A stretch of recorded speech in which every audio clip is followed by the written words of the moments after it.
নমস্কার, স্বাগতম আমার ছোট্ট ড্রিম নোটবুকে। আজও দিনের কয়েকটা শান্ত মুহূর্ত তোমাদের সাথে ভাগ করে নিচ্ছি। কলেজ থেকে বাড়ি ফিরে ব্যাগটা রেখে হাত মুখ ধুয়ে নিলাম। সারাদিনের ক্লান্তি একটু হলেও যেন কমে গেল। জামা কাপড় বদলে ভাত খেয়ে নিলাম। পেট ভরলে মনটাও একটু হালকা হয়ে যায়। তারপর চলে গেলাম ব্যালকনিতে। ছাদটা যতটা আমার প্রিয়, দিনের শেষে ব্যালকনিটাও ততটাই শান্তির জায়গা। হাওয়ার হালকা স্পর্শ আর আস্তে নামতে থাকা সূর্য সব মিলিয়ে একটা অন্যরকম শান্ত মুহূর্ত তৈরি করে। এভাবে বসে থাকতে থাকতে আমাদের পোষা কুকুরটা দৌড়ে এলো। ওকে দেখলেই মনটা যেন আলাদাই ভালো হয়ে যায়।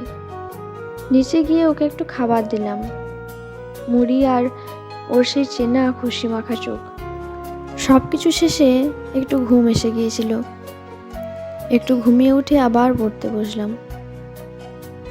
দিনটা ধীরে ধীরে শেষ হলো, ছোট ছোট আপন মুহূর্তে ভরা। এভাবেই কাটলো আমার আজকের দিন। ধন্যবাদ সাথে থাকার জন্য। আবার দেখা হবে পরের ভ্লগে।